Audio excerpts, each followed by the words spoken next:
오늘 우리에게 주신 하나님의 말씀은 신약성경 누가복음 24장 44절에서 49절, 그리고 사도행전 10장 38절입니다. 신약 141면 그리고 206면에 있습니다.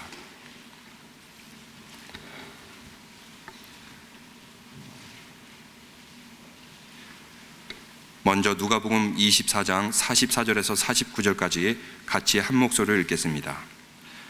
또 이르시되 내가 너희와 함께 있을 때 너에게 말한 바 곧 모세의 율법과 선지자의 글과 시편에 나를 가리켜 기록된 모든 것이 이루어져야 하리라 한 말이 이것이라 하시고, 이에 그들의 마음을 열어 성경을 깨닫게 하시고, 또 이르시되 이같이 그리스도가 고난을 받고 제3일에 죽은 자 가운데서 살아날 것과 또 그의 이름으로 죄사함을 받게 하는 회개가 예루살렘에서 시작하여 모든 족속에게 전파될 것이 기록되었으니 너희는 이 모든 일의 증인이라.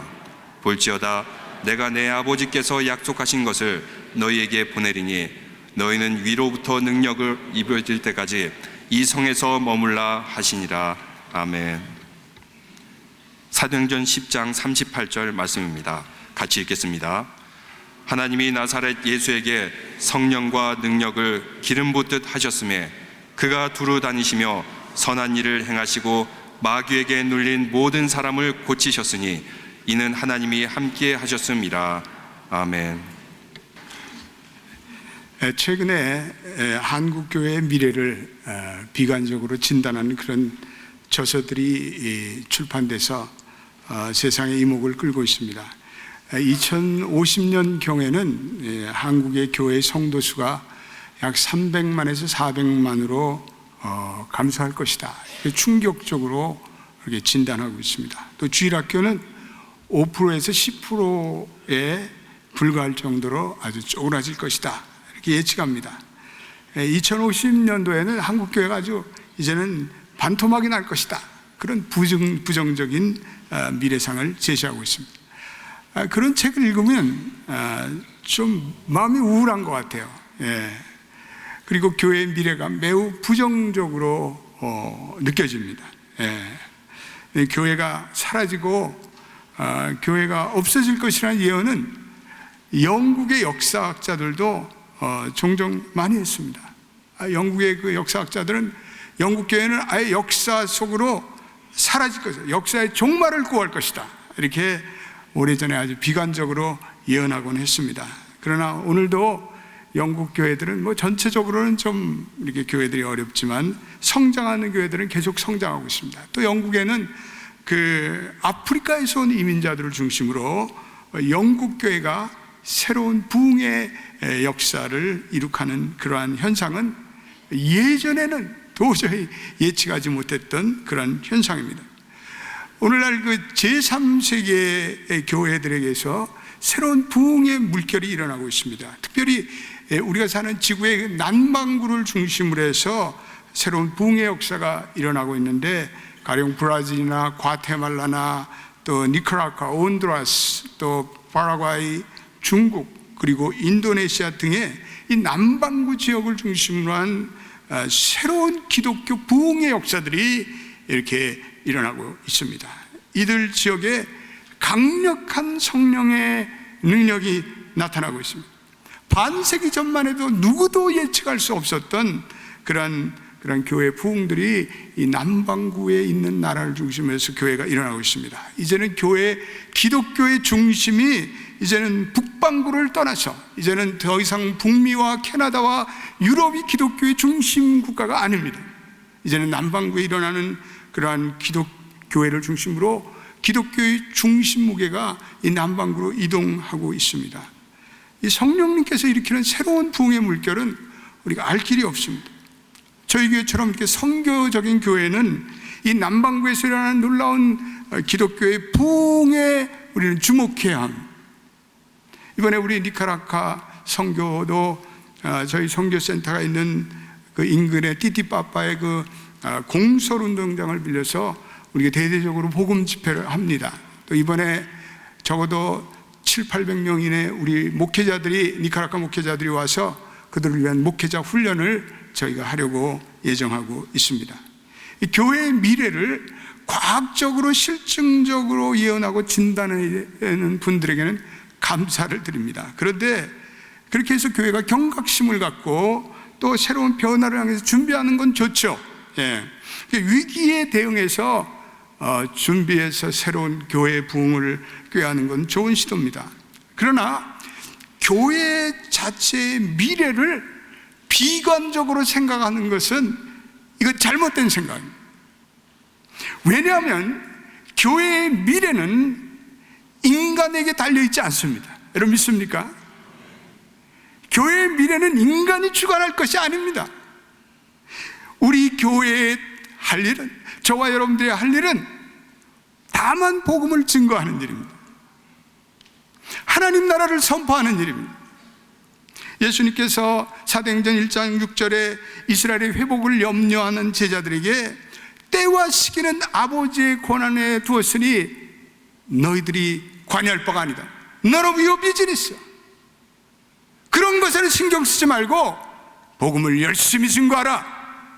오직 성령이 너희에게 임하시면 너희가 권능을 받고 예루살렘과 온 유다와 사마리아 땅끝까지로 내 증인이 되리라 하시니라. 할렐루야. 우리 사도행전 1장 8절 한번 화면에 띄워주세요. 우리 위대한 말씀, 성경에 나타나는 가장 놀라운 말씀입니다. 우리 한번 같이 읽어보겠습니다. 시작. 오직 성령이 너희에게 임하시면 너희가 권능을 받고 예루살렘과 온 유대와 사마리아와 땅끝까지 이르러 내 증인이 되리라 하시니라. 할렐루야. 하나님의 나라는 인간의 계획과 예측에 달려있지 않습니다. 오직 성령이 임하시면 우리가 권능을 받고 우리가 복음의 증인되는 그것이 우리에게 중요합니다. 우리가 중요한 것은요, 성령 충만함 받는 것입니다. 할렐루야. 우리가 성령의 권능을 받는 것입니다. 그리고 우리는 다만 그 성령의 권능으로 복음을 증거하는 것입니다. 우리는 이 하나님의 약속을 믿어야 합니다. 성령님은요, 아버지의 약속이라는 그러한 별칭을 가지고 있습니다. 따라합시다. 성령은 아버지의 약속이다. 성령은 곧 우리에게 나타날 하나님의 풍성한 영광입니다. 하나님의 온전한 능력입니다. 그리고 그분의 능력과 임재로 우리 모두가 복음의 증인이 될 수 있다는 그러한 약속이며 보증이며 우리의 비전입니다.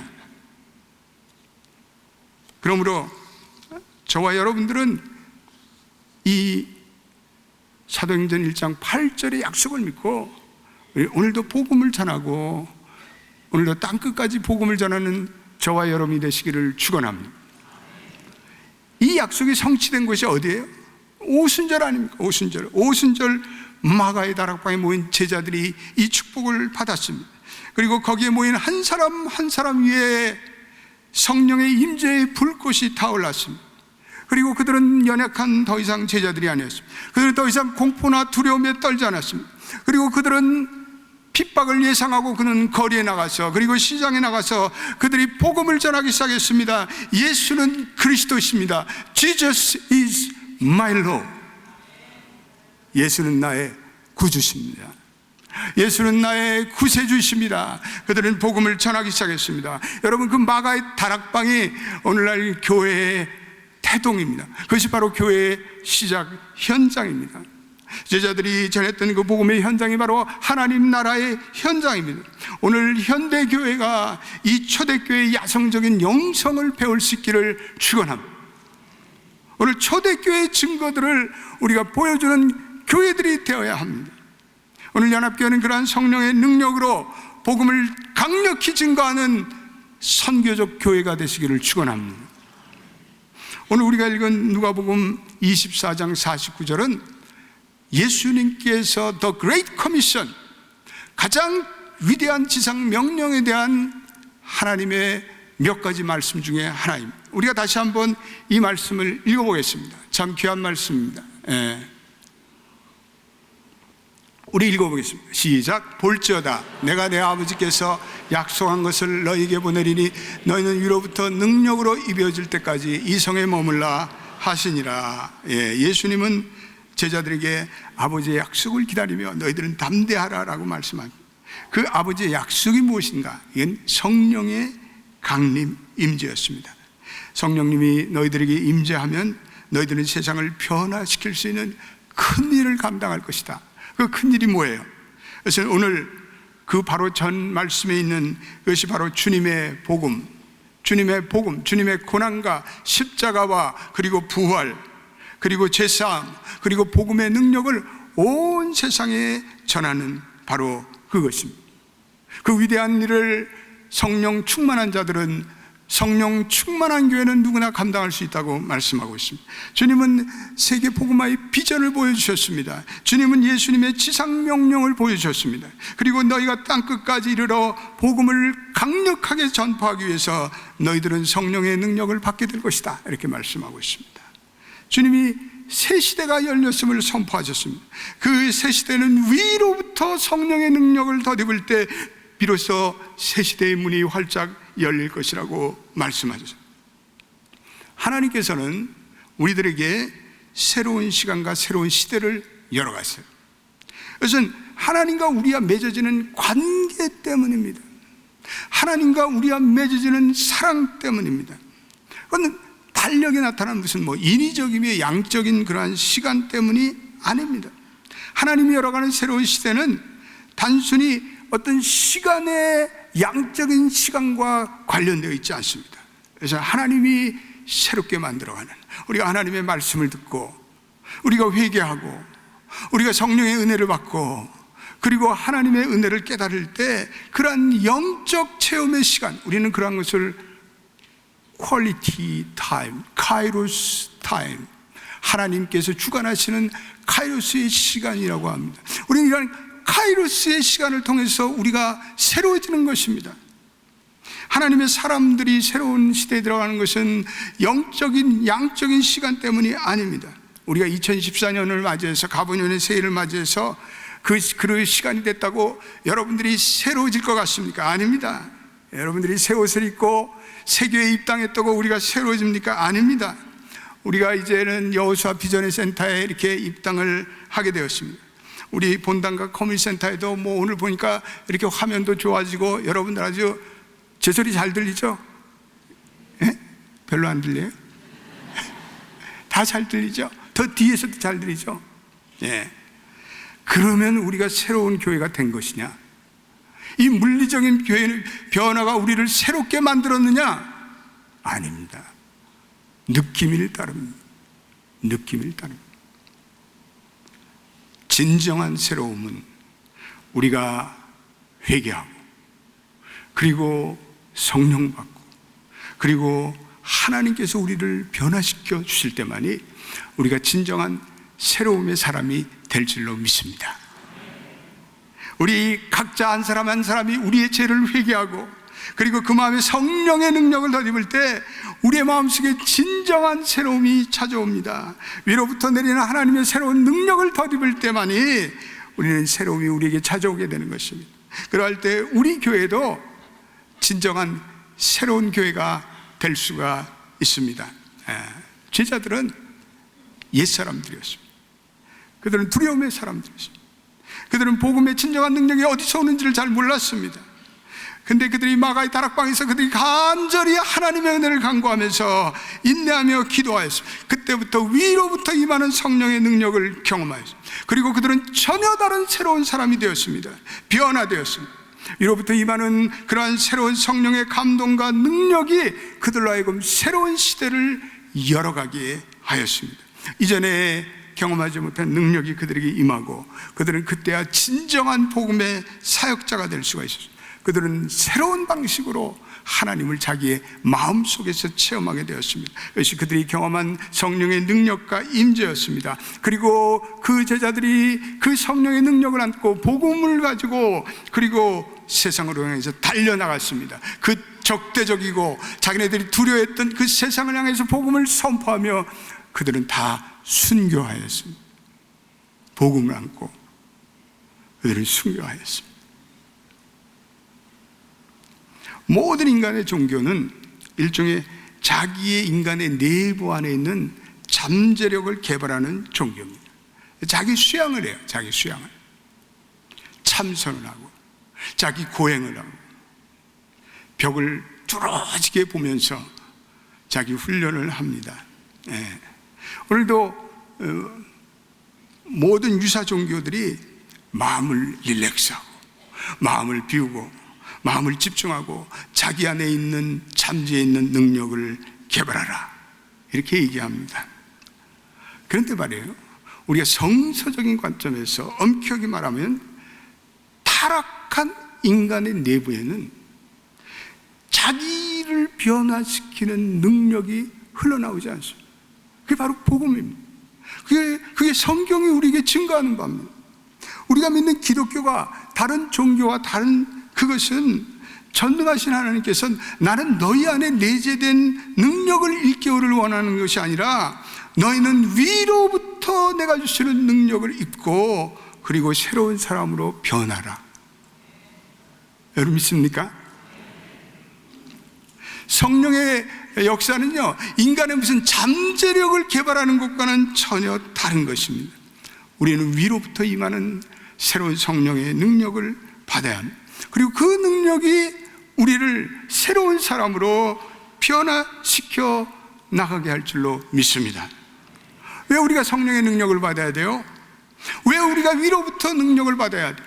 위로부터 능력을 받은 제자들에게 어떠한 변화가 발생하였습니다. 첫째로 제자들은 오순절 성령 강림으로 말미암아 분명한 하나님의 임재에 대한 확신을 갖게 되었습니다. 오순절 성령 강림이 날 때 비로소 제자들은 하나님이 살아계시고 임재하셨다는 분명한 하나님의 인식을 하게 되었습니다. 그들의 얼굴을 가렸던 베일이 찢어졌습니다. 하나님이 새롭게 느껴졌습니다. 성령님이 임하시는 그 순간에 비로소 그는 하나님의 나라가 무엇인지를 깨닫게 됩니다. 그리고 하나님의 비전을 받게 됩니다. 그리고 이제껏 접촉하지 못했던 새로운 능력들이 그들의 몸과 마음과 영혼 속에 흘러가는 것을 그들은 인식할 수 있었습니다. 두 번째, 성령이 그들에게 임하실 때 그들에게 말할 수 없는 기쁨, overjoy, abundant joy, 말할 수 없는 충만한 기쁨이 그들에게 찾아왔습니다. 이 사복음서 이외에 사도행전을 보면 분위기가 전혀 다른 분위기예요. 아주 분위기가 다른 톤입니다. 기쁨이 충만한 예수의 제자들이 어떤 환난과 핍박 가운데도 복음을 전하는 얘기가 바로 이 사도행전의 이야기입니다. 우리 인간들은 절대로 우리가 노력해서 우리가 기쁨의 충만을 얻지 못합니다. 또 기쁨을 우리가 만들어가도 그 기쁨은 별로 오래 가지 못합니다.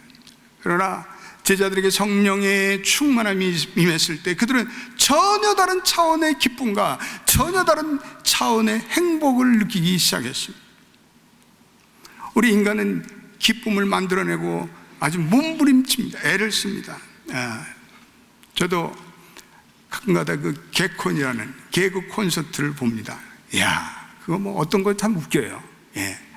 걔 웃음을 또 짜내는 것도 있고 그거 보면 허허 웃기도 하고 참 어떻게 저런 아이디어가 나오는가. 근데 개그 콘서트를 보고 돌아서는 그 순간에 우리에게 침노하는 염려에 의해서 다시 우리는 질식되고 마는 것이 인간의 현실입니다. 여러분, 개그 콘서트를 보고 1년 내내 즐겁습니까? 그건 후라이죠. 그때 즐거울 따름 우리는 여전히 우울증에 빠지고 우리는 여전히 불면증에 빠지고 엔터테인먼트도 마찬가지. 우리가 엔터테인먼트를 보고 즐겁다. 그런데 그 순간뿐입니다. 시간이 지나면 인간은 여전히 인간의 문제와 인간의 어려움 속에 인간은 우울증에 빠지고 자기의 문제에서 헤어나오지 못합니다. 인간은 근본적으로 스스로 행복할 수 없는 존재입니다. 그러나 성령님이 주시는 이 기쁨은 인위적으로 만들어지는 세상적인 기쁨, 이 플레저와는 전혀 다른 것입니다. 쾌락과는 전혀 다른 것입니다. 이것은 궁극적으로 그리스도의 부활을 경험하고 그리고 내 안에 거주하는 예수 그리스도로 말미암아 그리고 성령님으로 말미암아 인격적인 교제를 나눌 때 우리에게 찾아오는 영속적인 기쁨입니다. 할렐루야. 영구한 기쁨입니다. 주님을 모시는 것 외에는 기쁠 것이 무엇이 그렇게 많습니까? 오늘 같은 세상에 예수 그리스도만이, 성령님이 주시는 은혜만이 우리의 마음속에 영속적인 기쁨이고, 그 기쁨이 우리의 슬픔도 이겨내고, 우리의 고난도 이겨내고, 우리의 죄책감도 이겨내고, 우리를 하여금 미래로 달려가는 비전의 사람이 되게 할 줄로 믿습니다. 제자들은 성령을 받고 능력으로 복음을 전했습니다. 너희가 권능을 받고라는, 권능이라는 것은 두나미스라는 다이너마이트가 터지는 그런 능력을 말합니다. 성령은 우리가 하여금 강력한 복음의 증거자가 되게 하십니다. 우리는 이 능력을 받으면 강력한 전도자가 될 수 있고, 강력한 우리는 사역자가 될 수 있고, 강력한 선교사들이 될 수 있습니다. 우리 교회도, 우리 교육자들은 성령을 충만하게 받아야 합니다. 우리 장로님도 성령을 충만하게 받아야 합니다. 우리 권사님들도 성령을 충만하게 받아요. 우리 집사님들도 성령을 충만하게 받고, 우리 시온 성가들도 성령의 충만을 받기를 주의 이름으로 축원드립니다.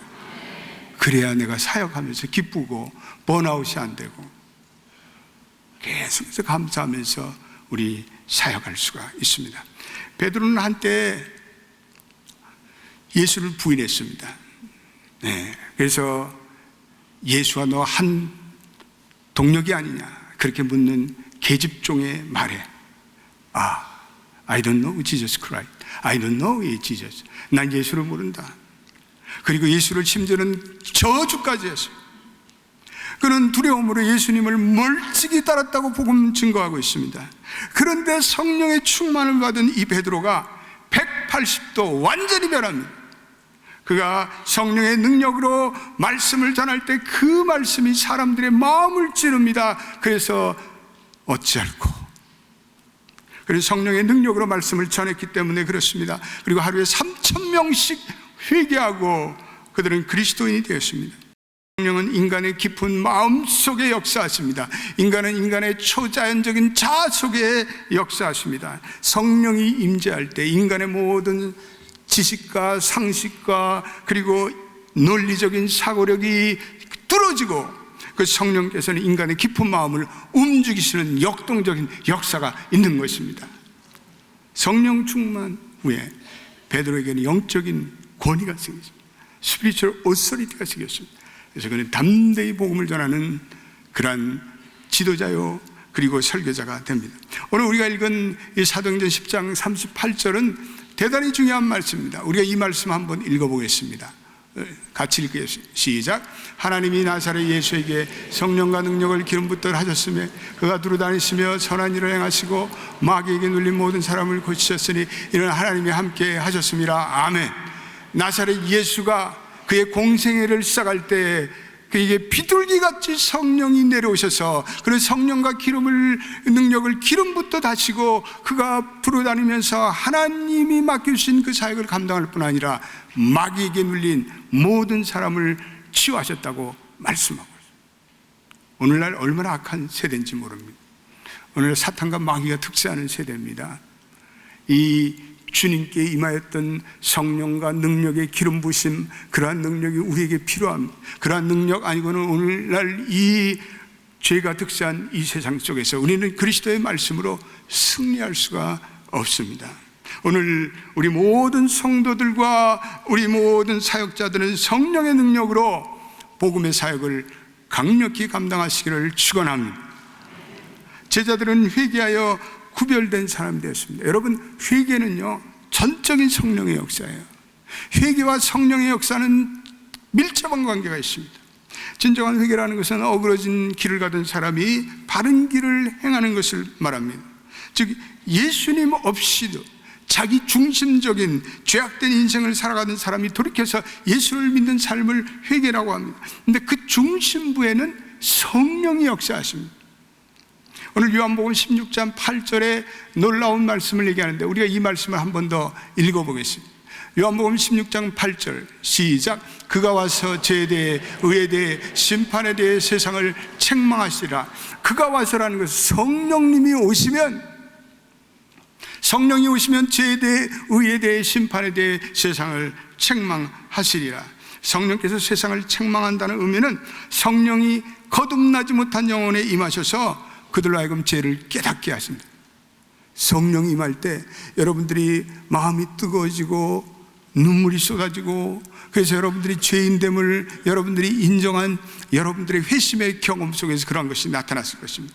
오늘 이 구절을 통해서 인간이 회개하는 세 가지 길은, 첫째로 성령께서는 자기 중심적이며 정력적인 삶을 살았던 죄에 대해서 깨닫게 하신다는 거예요. 우리가 성령이 우리의 마음속에 역사하셔서 우리가 얼마나 죄인인가를 깨닫게 하십니다. 둘째로 성령께서는 모든 의로움은 주님께만 있다는 것을 깨닫게 하십니다. 우리의 인간의 의로움은 그건 상대적입니다. 인간의 의로움은 절대적이 아닙니다. 어떤 사람은 내가 저 사람보다 의롭다, 내가 저 사람보다 좀 나아, 난 저 사람도 나아, 이거 도토리 기적이에요. 인간의 의라는 것은 절대적이 아닙니다. 인간의 의는 다 부패하고 쇠폐한 잎사귀와 같다고 성경은 말씀하고 있습니다. 우리 인간의 의라는 것은 자랑할 게 못 돼요. 여기에 앉아있는 어떤 사람도 자기의 의를 자랑할 사람은 한 사람도 없습니다. 오로지 예수 그리스도의 의, 우리는 그것만을 자랑하면서 그분이 주신 보혈의 능력으로 말미암아서 저와 여러분들은 의로워진 줄로 믿습니다. 그래서 우리는 의로운 존재가 된 거예요. 우리가 의로운 존재가 되어 우리는 예수 그리스도의 보혈의 십자가의 성령의 능력으로 말미암아 우리는 하나님 앞에 담대해지는 거예요. 그리스도가 의가 없으면 우리가 하나님 앞에 어찌 담대하게 설 수 있겠습니까? 요즘에 우리가 히브리서 공부를 하면서 우리는 예수 그리스도의 피에 덧입어 우리는 하나님의 존전에 담대히 나가는 그러한 존재가 되었습니다. 우리는 예수 그리스도의 의가 된 여러분들은 더 이상 죄책감도 없어지기를 바랍니다. 여러분들은 더 이상 자기를 정죄하는 그러한 부정적인 감정에서도 자유케 되기를 주님의 이름으로 축원드립니다. 셋째, 성령께서는 죽음 위에 반드시 임할 심판에 대해서 우리에게 깨닫게 하셔서 회개케 하세요. 죽음 뒤에 여러분 반드시 심판이 있습니다. 여러분, 하나님의 말씀입니다. 성경의 말씀입니다. 우리는 늘 그 죽음 뒤에 있는 심판을 우리는 의식하며 살아가야 합니다. 성령께서는 그것을 우리로 하여금 의식하게 하신다는 그런 말씀. 성령 충만 후 제자들은 진정한 기도의 사람이 됐습니다. 성령이 임하셨을 때 제자들에게 기도의 영이 임했어요. 그리고 그들은 성령 충만 이전에는 예수님께서 그 겟세마네 동산에서 그 크리티컬 타임에 기도하라고 하셨는데 잠만 쿨쿨 자는 거예요. 그런데 그들이 성령의 충만함이 임하고 그때부터 그들은 기도하기 시작했습니다. 교회에 환난이 오거나 시험이 오거나 그들은 모여 기도했습니다. 베드로가 잡혀갔을 때도 온 교회가 모여서 간절히 하나님께 빌더라 이렇게 되었습니다. 그럴 때 거기에 기적이 나타나고 하나님의 역사가 나타나는 것을 볼 수가 있습니다. 오늘도 기도하는 곳에 성령님께서 나타나실 줄로 믿습니다. 오늘도 기도하는 곳에 성령이 임재하십니다. 그들은 성령에 충만해질 때 말씀을 사랑하게 되었습니다. 성령 충만할 때 제자들은 말씀이 꿀송이처럼 따랐습니다. 왜냐하면 성령은 성경의 저자이기 때문에 그렇습니다. 아담의 영, 옛사람의 영으로 우리 성경 말씀을 깨달을 수가 없습니다. 오직 성령의 하나님의 말씀의 가치를 깨닫게 하신 것은 성령님이십니다. 맨 처음에 교회를 나오면 목사님이 하도 성경을 읽으라, 동역장 읽으라 하니까 어느 날부터 성경을 딱 그래 신약부터 읽어가자 마태복음을 딱 펼쳐갖고 읽는데 왜 낳는 얘기가 이렇게 많나? 계속 낳고 이야, 이거 성경은 뭐 낳는 얘기구나. 성경에 처박아 놓고 읽지도 않고 그러다 어느 날부터 또 마음이 열려서 고린도전서 13장 참 좋은 말. 사랑은 오래 참고 사랑을 시기하지 않고 참 좋은 말씀입니다. 근데 성경 읽어보니까 신화 같은 얘기들이 너무나 많아요.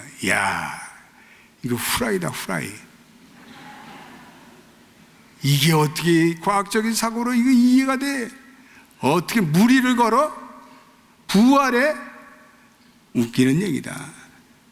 그래가지고 성경을 또 던져버려요. 그런데요, 여러분, 어느 날 성령이 임하시. 성령이 임하고 나니까 그 성경의 말씀이 전혀 다른 말씀이 되기 시작합니다. 성경을 읽어가는데 성경의 글자들이 살아 움직여요. 성경의 문자들이 춤을 추며 나를 초대합니다. 성경에 나타난 십자가, 보혈, 그리고 은혜, 성령이라는 말씀들이 그냥 지나갈 수 없어요. 그 말씀들에게 강력한 내 영혼을 깨우는 그러한 도전적인 말씀들이에요.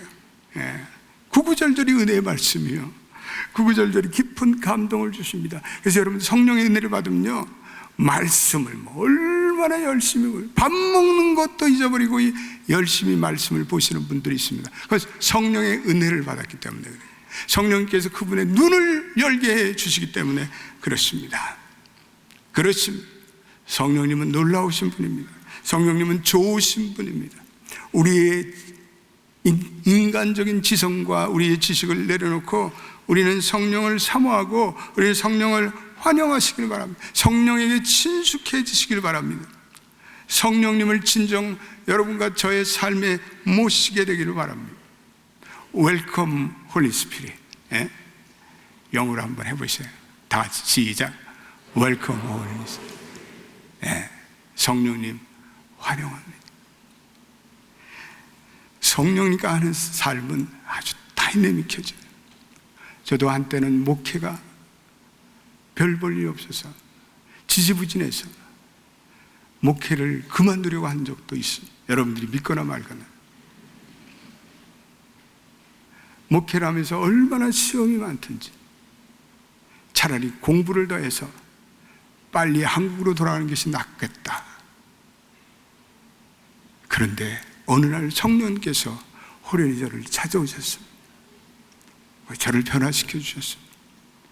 저로 하여금 모든 하나님의 종들은 성령의 충만으로 사용할 것을 깨닫게 도와주셨어요.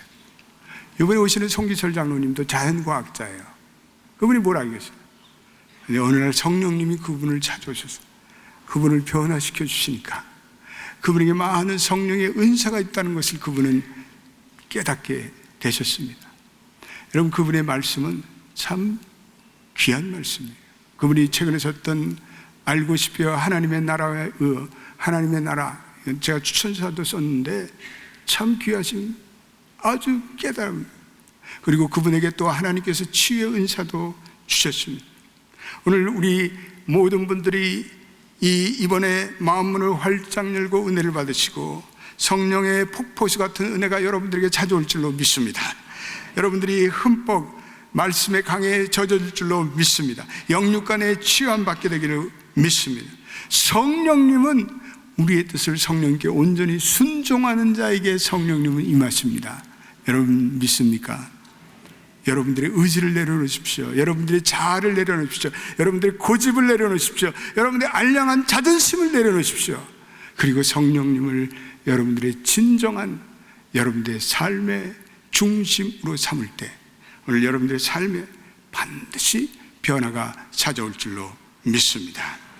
우리 연합교회도 성령의 은혜를 믿고 인정할 때 늘 새로운 교회가 될 것입니다. 우리 연합교회가 보링한 교회가 아닌, 예전의 교회가 아닌 성령의 은혜를 사모하며 나갈 때 이 교회는 늘 프레시한 교회, 늘 신선한 교회, 늘 축복된 교회가 될 줄로 믿습니다. 오 성령님, 하늘의 능력으로 우리를 변화시켜 주옵소서. 기도합시다. Let us pray. 하나님 감사합니다. 우리 연합교회 은혜를 베풀어 주옵소서.